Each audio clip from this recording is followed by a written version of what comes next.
मनुष्य बड़ा ही विचित्र प्राणी है। योजनाएं बनाता है, षड्यंत्र करता है, प्रयास करता है, किसी को पराजित करने का प्रयास करता है, सर्प को रस्सी समझकर हाथ में थामने का प्रयास करता है, किंतु एक बात समझ ही नहीं पाता, समय का ये सर्प ये हाथ में थमता ही नहीं, और जो किया है वो पुनः लौट के आएगा आप ही के समक्ष।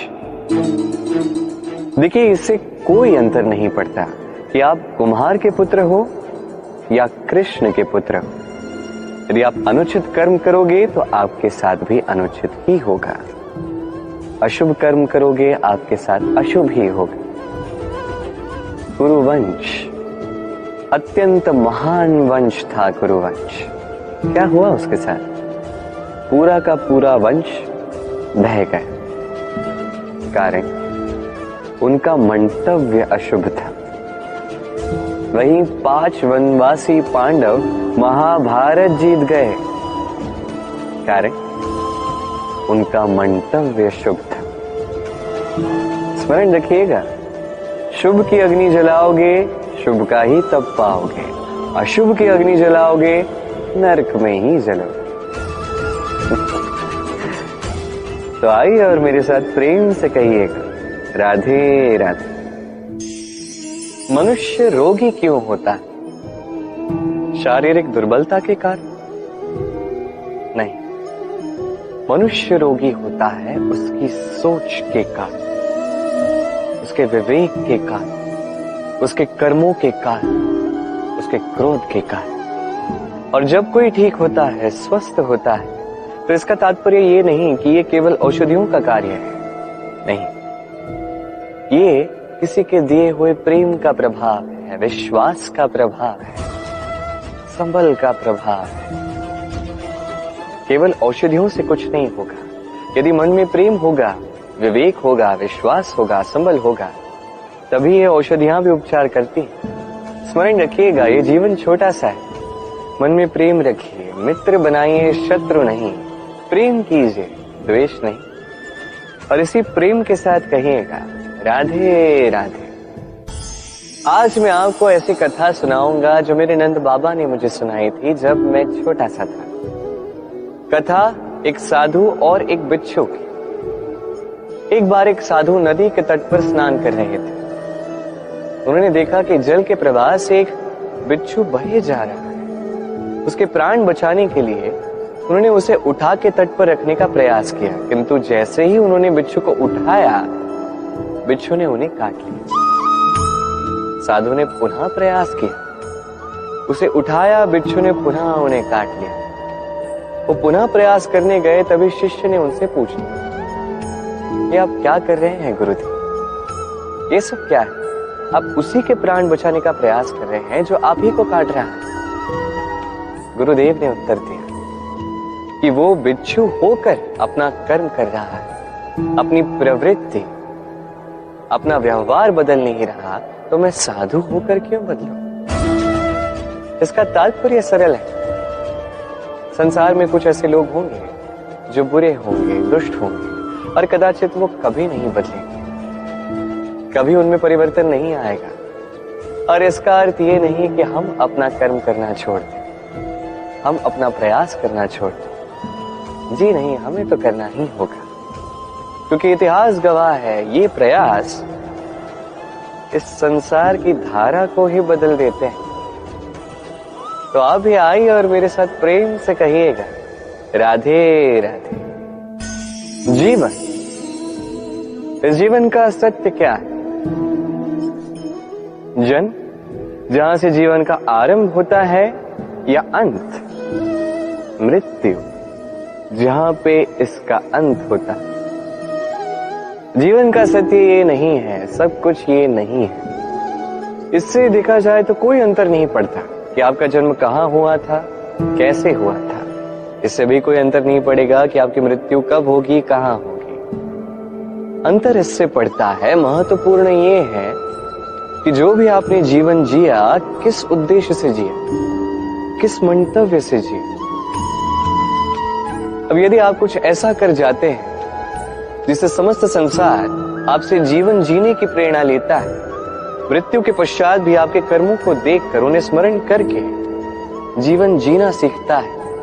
तो इसका तात्पर्य यह है कि आप अपने कर्मों से, अपने चयनों से अमर हो चुके हैं। देखिए, जीवन की चिंता व्यर्थ है, मृत्यु का भय व्यर्थ है, क्योंकि आत्मा कभी नहीं मरती, इसका कोई अंत नहीं कर पाता। न काल, न मृत्यु, ना ही समय। यदि कुछ ऐसा है जो आपकी आत्मा का अंत कर सकता है तो वो आपके ही दुष्कर्म है। तो ये जो जीवन काल आपके पास है, इसमें केवल शुभ कर्म कीजिए, चिंता त्याग दीजिए। ऐसे कर्म कीजिए जिसे देख के संसार उचित मार्ग पर आ जाए, शुभ कर्म करने लगे। यदि आपकी मृत्यु के पश्चात भी संसार आपको स्मरण करके सीखेगा, उचित राह पर आएगा, प्रेरणा पाएगा, तो आप ही अमर हो जाओगे। आइए और मेरे साथ प्रेम से कहिएगा, राधे राधे। कहते हैं जो मन से निकलता है वो कभी अशुभ नहीं होता। अशुभ होता है तो वो भाव, वो इच्छा जो मन से तो निकलती है किंतु विवेक की कसौटी पर परखी नहीं जाती। ऐसा ही एक भाव होता है क्रोध। ये क्रोध आपके विवेक को ही हर लेता है, आपकी करुणा को हर लेता है। आप सोचने समझने के पात्र ही नहीं रह जाते। अब यदि आपको इस संसार पर नियंत्रण करना है, भविष्य पर नियंत्रण रखना है, वर्तमान पर नियंत्रण रखना है, तो पहले क्रोध पर नियंत्रण रखना सीखना ही होगा। क्योंकि ये क्रोध आपका मित्र नहीं है, ये आपका बल नहीं, आपकी दुर्बलता है, और ये शत्रु की शक्ति को बढ़ाता है। अंत में हानि आप ही को पहुंचती है। तो इस क्रोध को नियंत्रण में रखिए। दुष्टों के मंतव्य अपने आप असफल होते जाएंगे। आइए और मेरे साथ प्रेम से कहिएगा, राधे राधे।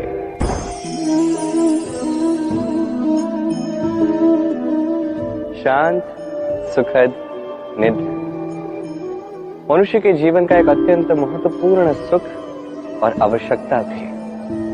देखा जाए तो इस संसार का हर एक पशु पक्षी, हर एक जीव निद्रा अवश्य प्राप्त करता है, किंतु मनुष्य जिसमें सोचने समझने की शक्ति अन्य पशुओं से अधिक है, उसे निद्रा में थोड़ी समस्या अवश्य होती। क्यों है कि नहीं? अब इसका कारण क्या है? चिंता। अब चिंता हम सभी के जीवन में, हम सभी जानते हैं कि चिंता कभी हमारी सहायता नहीं करती, फिर भी हमारे जीवन में क्यों?